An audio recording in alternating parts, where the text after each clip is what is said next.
Welcome back, everyone. It's Eric from Rare Candy. Here today we are back on the channel taking a look at another Unbroken Bonds deck profile.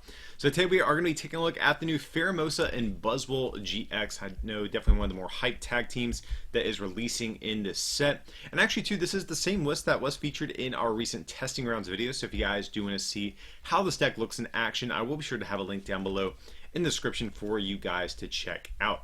So Buzzwole Pheromosa, like I said, definitely a very hype new archetype.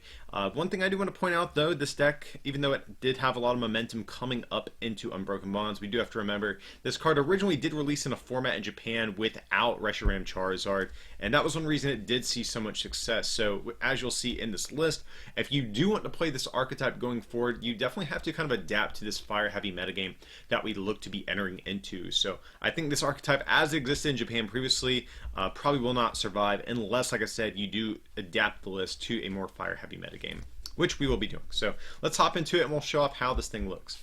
So up first we have 1, 2, 3, 4 copies of Pheromosa Buzzwole GX. This is the only Pokemon in the entire deck, which might look a little bit odd, but it's really not even a big deal. We have 260 HP, so we're not really going to be one-shot a lot of the time. You very rarely have to worry about getting benched out or anything like that. But it has 3 different attacks, all of which very, very solid here. First of which is going to be Jet Punch. That will look very familiar to anyone who's been playing for a while. Just 30 to your opponent's active, 30 to a bench Pokemon, just for a single grass energy. So just like the old Buzzwole GX that we've had for a while now. Great at setting up, future knockouts, also picking off like low HP basics and things like that. The second attack is going to be 2 grass and a colorless, does 190, and then next turn it does 60 damage. So it's kind of like a beefed up version of Knuckle Impact. It does a little bit more damage, and even though Knuckle Impact won't let you use it next turn, this will let you use it, but you're only going to do a small amount of damage. It's kind of like a version of that attack on steroids, which is really nice though. So 190, it's great. You can knock out basically any like basic GX in the format outside of tag teams, of course. With the Choice Band, you're going to be at 220, which knocks out stage 1 GXs. Beast Energy Prism Star can get you even higher than that. We play Kukui in this list as well, so we have some modifiers to actually turn this second attack into a pretty scary amount of damage here. So very, very solid here. We have some like poking options and also some one-hit knockout options as well. Then the GX attack is going to be Beast Game GX for just a single grass energy is 50. And if your opponent's active is knocked out when you use this attack, you take an additional prize, which is pretty nice. But if you have 7 or more energy on Pheromosa Buzzwole GX, you take 3 additional prizes, which is stupid. I've only pulled this off a few times in my testing, but when I have it, it feels like you're cheating. It's such a ridiculously powerful effect. So ideally, you can set up some math with Jet Punch to where Beast Game can come in and close out a game potentially really early on with this GX attack. So even though that does seem like a lot of energy, we do have to remember we are an Ultra Beast, so that means we can abuse Beast Rings to get this guy powered up out of nowhere. So if you already have like 3 energy on your Buzzwole Pheromosa, you can go attach double Beast Ring and you're basically there. So it's actually not as hard to pull off as you would maybe assume, but very, very powerful card that we have here. Unfortunately, the big downside is going to be that pesky fire energy symbol in the bottom corner there. This is going to be weak to fire. As I mentioned, that is going to be a big hurdle for this card, and we will have to adjust this list accordingly to try to deal with that going into the metagame. So let's head over into our trainer cards and we'll show off the rest of this deck. We have 4 copies of the new Green Search here. This is going to be a new supporter card. You can only play it if you have no Pokemon in play with abilities, which is great for us because we don't have any. So it's basically a double Skyla. You get Search Your Deck for 2 trainer cards, which is a great effect. We can grab Netball. We can grab Custom Catchers, Beast Rings, Max Potions, whatever we might need. We can even grab other like supporters to maybe set up our future turns. Just an all-around fantastic card in a deck like this. Up next, we have 2 copies of Professor Kukui. This is one of the only like draw options we have. Most of our deck is going to be like based around Green Search and searching cards. But Kukui is still nice just because we really don't need a whole lot to get going with this deck. We really just need an energy and we can start putting on pressure with Jet Punch.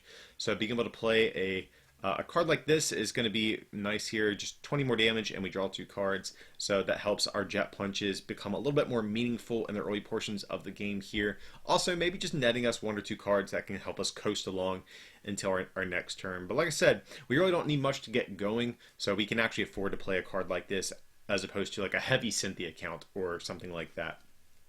Next up, though, we do still have one copy of Lily. This is going to be literally the only like traditional draw supporter we have in the deck. So of course, draw until we have 6, but if it's her first turn, draw until we have 8. And the reason why I'm playing this is literally just because we can't play 5 green search in a single deck. So with Lily here, we have 5 different outs to a powerful turn 1 supporter. If you count Pokegear, that's going to boost us up to 9. So this is another way we can start off our turn pretty effectively. Also, sometimes too, there are random situations where you've played down your hand pretty low, and a green search might not net you that much, and Lily might just be a stronger supporter in a given turn. But like I said, it's mainly just to give us a 5th out to a strong like turn 1 option. Then next up from there, we have one other search card we're going to be taking a look at. That's going to be Alicia here. Card we typically don't see that often, and this is another card that kind of falls into the same category as Kukui, that a lot of decks like struggle, I think, to find the time to play a card like this. But since we aren't reliant on that much to give a turn, we can actually afford to take a turn off of our normal supporters and play Alicia. But we search our deck for 2 Prism Stars, put them into our hand. So most importantly, we can grab Beast Energy Prism Star and also Life Force Prism Star, which are both in this list. So that's going to be really nice. Beast Energy is going to be, probably the most important out of those. We also do play Lusamine Prism Star, so we can even grab that and maybe set ourselves up for future turns. So that's why we are playing the Alicia. We have 3 copies of Guzma here. Of course, just to choose what we want to take knockouts on. Pretty standard stuff. We have 3 copies of Acerola as well. So this might look like a pretty heavy count, but you do have to think we are a 260 HP basic that only needs to attack for a single energy. So a lot of stuff isn't going to be knocking us out very quickly. So we can actually abuse Acerola pretty heavily for the first maybe third half of the game, and just Acerola, Jet Punch, and just set stuff up for maybe future Beast Game, knockouts, and things like that. Just denying prizes as well. Also, if we have like a Pheromosa Buzzwole that's like heavily damaged on the bench, we can just scoop it up. So pretty good card in a deck like this. Next up, we have another very powerful card I'm excited about, and that's going to be the new Lieutenant Surge's Strategy. So this is an insane card in this deck. This was actually my first experience testing with this card so far out of all the Unbroken Bonds archetypes we've been trying out. But you can only play it if you are behind on prizes, but you get to play 3 supporters per turn, including Surge. So that means you basically get 2 additional supporters from there. So being able to go like double green search in a single turn, just searching your deck for 4 cards, is pretty good. Also doing things like Guzma Acerola plays, things like that. Or being able to like Surge, green search for like maybe an item you need and another supporter is also really good as well. So Lieutenant Surge has been absolutely insane in my testing so far. I really do like this card a lot.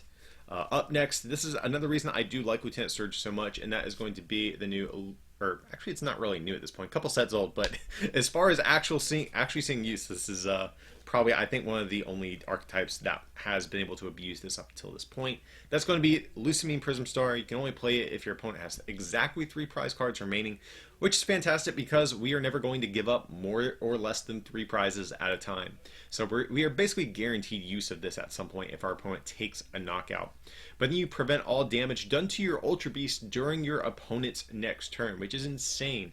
So if your opponent does knock out a Buzzwole Pheromosa GX, you can go like Surge, Lusamine, Beast Ring a bunch with green search as well, and just have this immune Buzzwole GX that can start just like swinging and taking big one-hit knockouts. So Lusamine Prism Star has been insane out of the games I play with it. Definitely, I think, one of the best cards in the entire deck, actually. And then from there, just one last supporter card. That's going to be the Ultra Forest Cartonvoy, I think is how you pronounce this thing. I know some of the cards have started to be revealed in English. We've had pre-releases. Not sure what this name translates to, but in English, but definitely a weird name on this. But basically, damage done by your Ultra Beast is, it goes through any effects on your opponent's active Pokemon. So this is nice if you ever play against mirror matches, where you can go through your opponent's Lusamine Prism Stars. Also, if you go up against things like Hoopas from Shining Legends, or the Alolan Ninetales from Team Up, just as an example, you can cut through those, or like Dawnwing Necrozma's GX attack. So it helps you get through some of those. This is definitely one of the more flexible cards I've been using so far. If there is another card you want, this is definitely, I think, among the ones that are on my chopping block for the moment. Just because the use for it is quite small. Very powerful in the situations you can use it, of course, but it's definitely not a card you're going to use many games. But going on, we have 4 copies of Pokegear. another new card we're getting here in Unbroken Bonds. Especially great since we don't play Lilies, or I'm sorry, Lele's or Dedenes or Marshavs or anything like that. But you look at the top 7 cards of your deck, you choose a supporter you find there and put it into your hand. So we can, maybe if we don't open up with a green search, we can use Pokegear, maybe find that green search, or, whatever it might be that we might be needing in a given turn. So, like I said, since we don't play any other forms of, like, support Pokemon or other draw power other than our supporters, Pokegear is going to be fine at helping us, find those draw supports throughout a game. So next up, we have 4 copies of Netball. So of course, we can search out a Grass Energy or a Grass Pokemon, or basic Grass Pokemon, I should say, put into our hands. So Green Search is going to be great. We can find these to grab Energy or Buzzwole Pheromosas. Pretty standard stuff there. Next up, we have 4 copies of Custom Catcher. This is a card I'm actually really excited to be able to play in a deck now. Custom Catcher, it's an item, has 2 different effects. You can play 2 of them at the same time. If you only play 1, you draw until you have 3 in hand, which isn't terrible. But then the main effect is you can play 2, and you can basically Lysander and bring up one of your opponent's bench Pokemon. So with Green Search, we can actually just turn a Green Search into a Lysander, which is pretty strong, I have to say. So especially if you already have like 1 Custom Catcher in hand, you can Green Search for another Custom Catcher and maybe like a supporter for next turn. So sometimes if you already have one of these in hand, your Green Search basically becomes a Lysander and a Skyla at the same time, which is pretty insane. So just even though we have 3 Guzmas, Custom Catcher is another way at putting on pressure, choosing what we want to take knockouts on. Up next, we have 4 copies of Beast Ring as well. This is going to be, we're an Ultra Beast deck, so this is going to be pretty powerful at setting up that second attack, Elegant Soul. So once our opponent does take a knockout, we can slam this guy down, use a bunch of Beast Rings, maybe even set up that second attack. Beast Game GX needing 8 energy is pretty annoying, but thanks to Beast Ring, we can actually fulfill that sometimes, which is pretty nice here. And the fact we can search them out with Green Search is also great. Next up, we have 2 copies of Choice Band. Of course, just to increase our math and damage that we're doing a little bit. Like I mentioned earlier, we can go up to 220 with Elegant Soul, which is great. That does one-shot a lot of things in the format. Like I said, even if you've Jet Punched a few times, sometimes a banded Elegant Soul can even clean up knockouts on tag teams, which is also pretty great.